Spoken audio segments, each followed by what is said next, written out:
ಈ ಒಂದು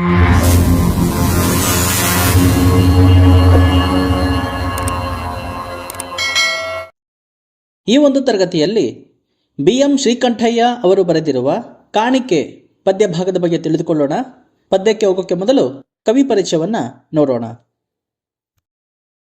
ಕವಿ BM ಶ್ರೀಕಂಠಯ್ಯ ಕನ್ನಡದ ಪ್ರಸಿದ್ಧ ಕವಿ, ಸಾಹಿತಿ, ಲೇಖಕ. BM ಶ್ರೀಕಂಠಯ್ಯ ಅವರ ಪೂರ್ಣ ಹೆಸರು ಬೆಳ್ಳೂರು ಮೈಲಾರಯ್ಯ ಶ್ರೀಕಂಠಯ್ಯ.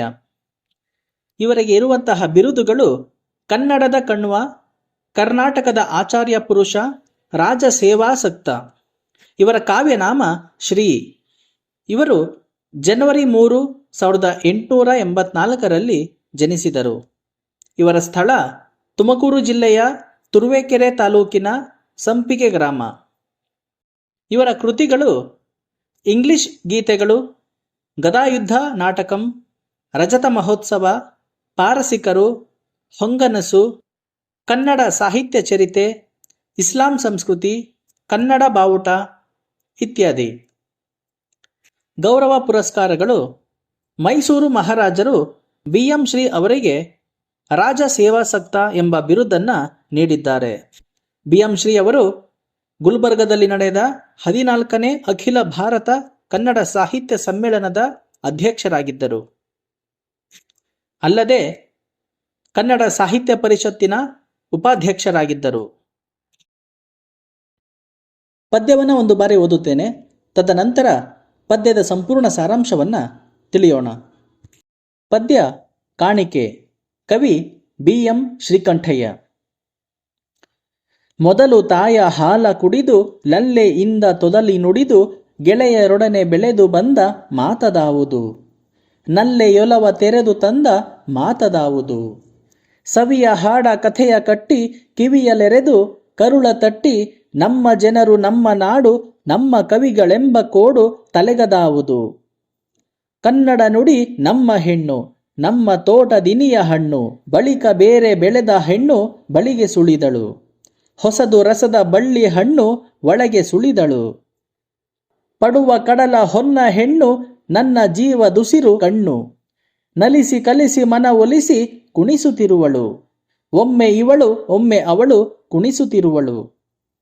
ಹೀಗೆ ನನಗೆ ಹಬ್ಬವಾಗಿ ಇನಿಯರಿಬ್ಬರನ್ನು ತೂಗಿ ಇವಳ ಸೊಬಗನವಳು ತೊಟ್ಟು ನೋಡ ಬಯಸಿದೆ. ಅವಳ ತೊಡಿಗೆ ಇವಳಿಗಿಟ್ಟು ಹಾಡ ಬಯಸಿದೆ. ಬಲ್ಲವರಿಗೆ ಬೆರೆಗೆ ಇಲ್ಲಿ ಹರಿಯದವರು ನಾಲ್ವರಲ್ಲಿ, ಕಳೆಯ ಬೆಳಕು ಹೊಳೆಯಲೆಂದು ದಣಿದು ಹೋದೆನು. ಬಡವ ನಳಿಲು ಸೇಬೆ ಎಂದು ಧನ್ಯನಾದೆನು. ಪದ್ಯದ ಸಂಪೂರ್ಣ ಸಾರಾಂಶವನ್ನ ತಿಳಿದುಕೊಳ್ಳೋಣ.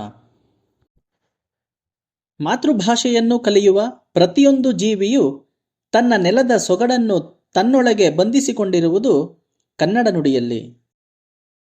ಈ ನೆಲದಲ್ಲಿ ಹುಟ್ಟಿದ ನಾವು ತಾಯಿ ಹಾಲನ್ನು ಕುಡಿದು ಪ್ರೀತಿಯಿಂದ ತೊದಲು ನುಡಿಯುತ್ತಾ ಕಲಿತ ಮೊದಲ ನುಡಿ ಅದುವೇ ಕನ್ನಡ ನುಡಿ.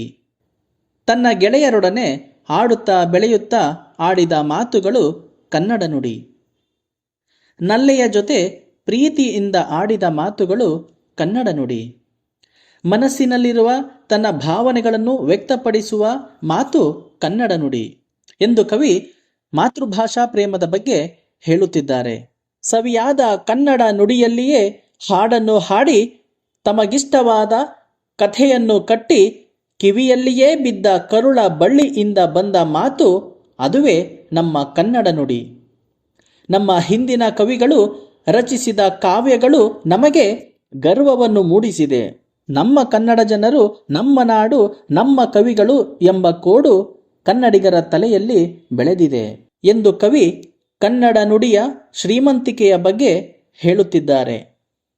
ಕವಿ ಕನ್ನಡ ನಾಡು ಕನ್ನಡ ನುಡಿಯನ್ನು ಹೆಣ್ಣಿಗೆ ಹೋಲಿಸುತ್ತಾ, ನಮ್ಮ ಮನೆಯ ಹೆಣ್ಣನ್ನು ನಾವು ಹೇಗೆ ಗೌರವಿಸುತ್ತೇವೆಯೋ ಹಾಗೆಯೇ ನಮ್ಮ ಕನ್ನಡ ನುಡಿಯನ್ನು ಗೌರವಿಸಬೇಕು.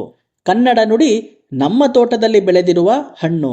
ಹಾಗಾಗಿ ನಾವು ಮೊದಲು ನಮ್ಮ ತೋಟದ ಹಣ್ಣನ್ನು ಸೇವಿಸಬೇಕು. ಅಂದರೆ ಮೊದಲು ನಮ್ಮ ಕನ್ನಡ ನುಡಿಯನ್ನು ಬಳಸಬೇಕು.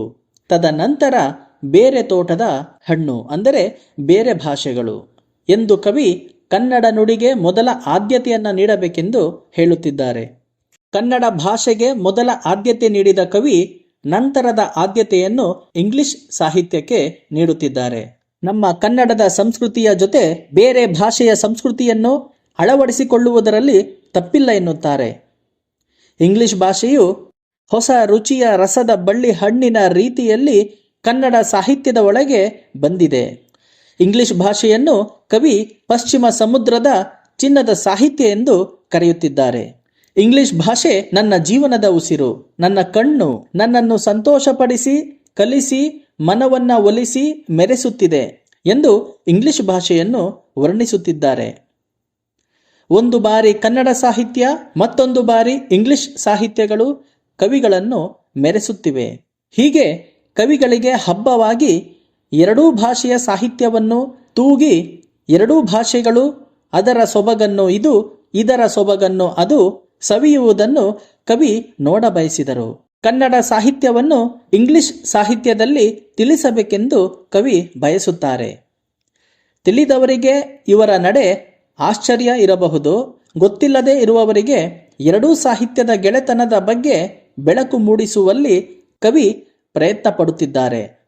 ಇದನ್ನು ಬಡವನ ಅಳಿಲು ಸೇವೆ ಎಂದು ಕವಿ ಭಾವಿಸುತ್ತಿದ್ದಾರೆ.